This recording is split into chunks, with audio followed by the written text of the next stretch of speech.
De volta com o programa Passando a Limpo, são 19 horas e 37 minutos. Estou recebendo pela primeira vez e tendo o prazer de conhecê-la, a doutora Elaine Cristina, doutora de fato de Ciências da Saúde. Serviços de saúde que continue nos enviando a amostra, que mesmo usando teste rápido, juntamente com a população, para poder fazer esse diagnóstico rápido, eles consigam também preparar essa amostra e encaminhar para que a gente possa fazer o monitoramento, né, desses vírus circulantes. A gente teve aí a pandemia, né, que a gente ainda está na pandemia, sim, mas tivemos uma redução desse número de casos de Covid, porém, a gente ainda tem a permanência do Covid circulando e de outras doenças que durante esse tempo da pandemia e aí a gente acha que possivelmente, né, isso esteja ligado à concorrência viral, né, concorrência de espécies, e aí hoje nós temos aí todas essas outras doenças que ficaram adormecidas durante esses 2 anos e meio, elas surgiram novamente. Sim, é importante que a população saiba que a Covid não acabou. A Covid não acabou. Acho que isso tem que ficar muito claro para você, para mim, para todos nós. A Covid está aí. Graças a Deus, houve uma redução, né, extraordinária do número de casos de Covid. Só que, junto com a Covid, descobriu-se também a Ômicron, né? E há quem diga que a Ômicron, Covid e a dengue, elas estão muito próximas uma da outra e a gente acaba não sabendo o que é uma, o que é outra, acaba se confundindo exatamente por conta que os sintomas eles são muito próximos, muito parecidos em alguns casos, né? Ainda que com pessoas vacinadas 1, 2, 3, até 4 vezes, né? Não está totalmente imune. Eu queria que a senhora falasse sobre isso, essa preocupação, como é que vocês estão acompanhando isso dentro do laboratório, através dos exames, das pesquisas que vocês estão fazendo, inclusive a nível de Brasil também. Então, dentro do laboratório, a gente buscou fazer parcerias com instituições como a Fiocruz, o Butantan. Então, são instituições que nos apoiam no monitoramento desse vírus. Então, para a gente poder, a gente precisa entender que vírus está circulando dentro do estado, onde que eu tenho mais a presença do vírus A, ou do vírus B, ou do vírus da dengue. Quais as regiões mais afetadas? Qual é a faixa etária, né? Ter o conhecimento de como isso está ocorrendo para a gente poder subsidiar as políticas públicas, subsidiar as ações de prevenção, de controle, as medidas individuais e coletivas. Então, a gente precisa estar sempre fazendo esse monitoramento para a gente poder conhecer o que está circulando. Ainda que com toda a tecnologia que vocês possuem, juntamente com esses institutos, centro de pesquisas internacionalmente conhecido, como a própria Fiocruz, vocês estão conseguindo acompanhar esse ritmo? Sim, a gente montou um laboratório de vigilância genômica, né? Um laboratório de sequenciamento genético. Hoje nós temos todas as tecnologias disponíveis no mercado para se fazer sequenciamento genético. Então, tecnologias de ponta, do qual a gente consegue fazer o monitoramento de tudo que chega para a gente. Então, certo, hoje, todas as amostras que chegam até nós, elas estão sendo sequenciadas para a gente poder saber que vírus é aquele, para a gente poder dar suporte para a vigilância, para assistência, para poder se trabalhar. Se eu perguntasse para a senhora hoje, doutora Elaine Cristina, a senhora teria condições de fazer um diagnóstico do perfil hoje mais afetado e por regiões? A senhora teria condições de até prestar esse tipo de informação? Porque nós estamos falando hoje praticamente para o estado inteiro, né? Região norte, região sul, região oeste, região do Araguaia, enfim, região sudeste, aonde o problema se agrava mais e em que perfil, que público hoje é o mais afetado?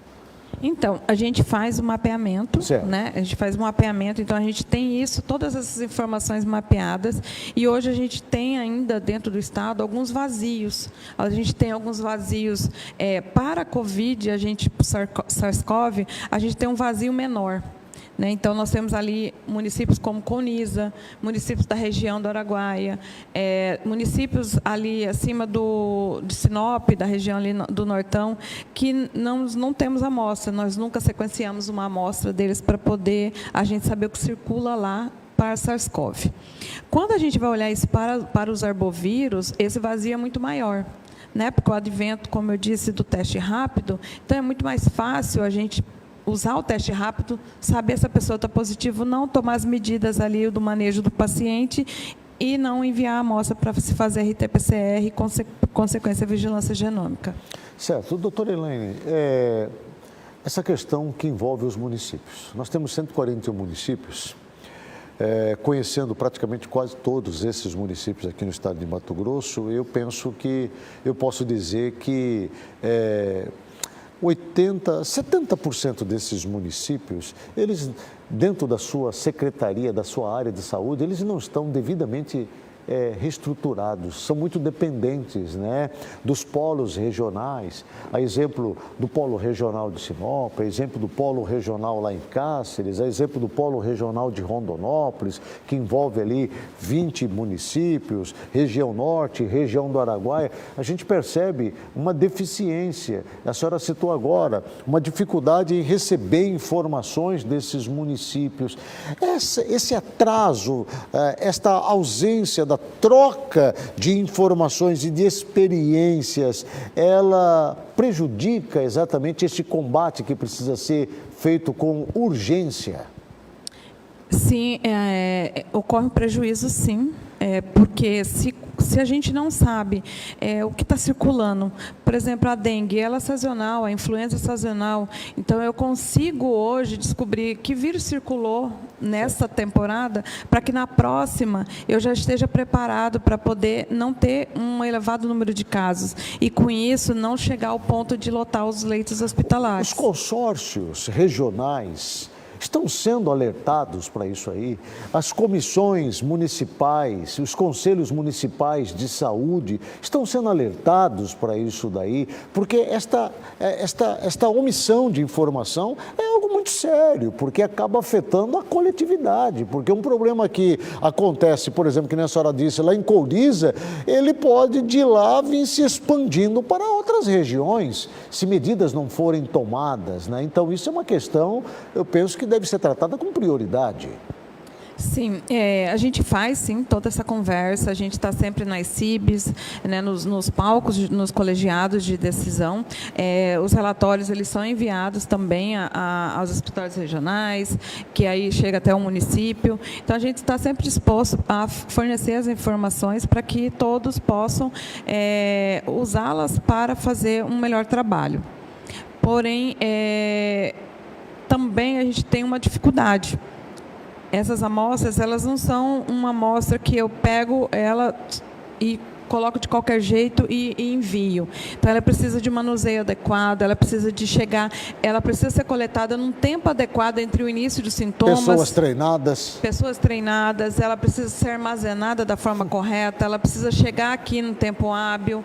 Eu não posso ficar com uma amostra mais de 3 dias. Isso envolve estrutura, envolve logística, envolve recursos, envolve capacitação técnica, e você percebe, você que está nos assistindo, as dificuldades que nós encontramos e ainda nos deparamos dentro de um setor de saúde de um estado gigantesco, rico, como é o estado de Mato Grosso, né? As dificuldades que tem justamente pelo distanciamento dos municípios com a capital do estado, onde se concentra, obviamente, esse centro e esse aparato de estudo. Bom, falamos sobre Ômicron, falamos sobre dengue, falamos sobre Covid. Me preocupa as informações que transitam pelos corredores do estado com relação aos casos de meningite. O que a senhora pode trazer de informação com relação a isso? Temos realmente casos de meningite no estado de Mato Grosso? Isto está acontecendo em uma única região ou cidade, ou isso já é preocupação porque em vários pontos do estado já se vê sinais da meningite chegando aqui no estado?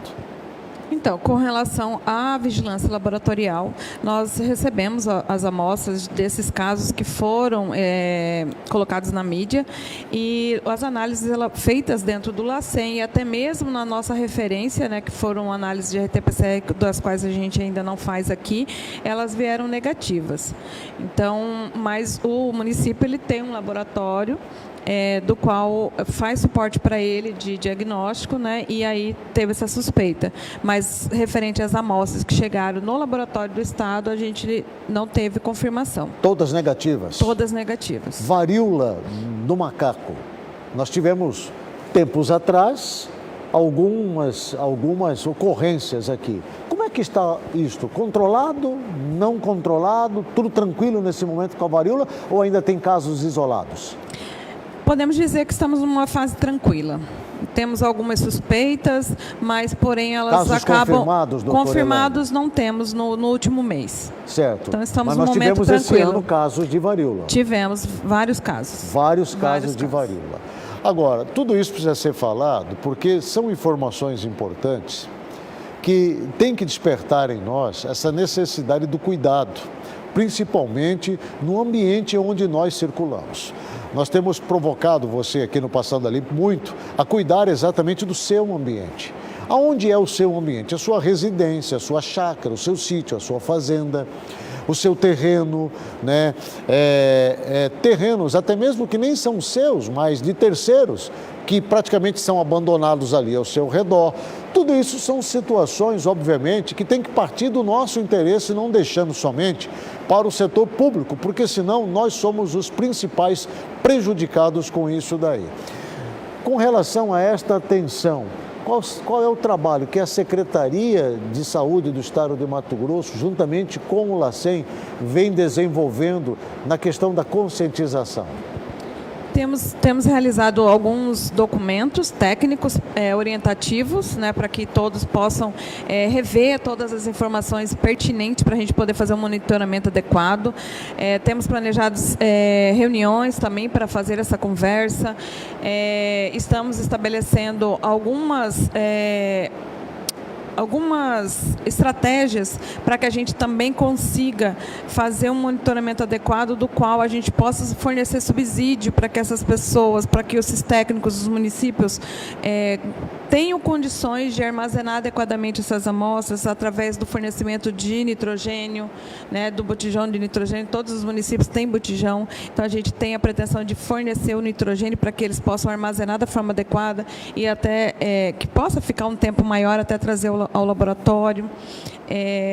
Temos também conversado sobre a implantação de pegar alguns pontos estratégicos para a gente colocar freezers menos 80, para poder a gente ter também essa oportunidade de coleta, né, de armazenamento e fora a oferta de capacitação.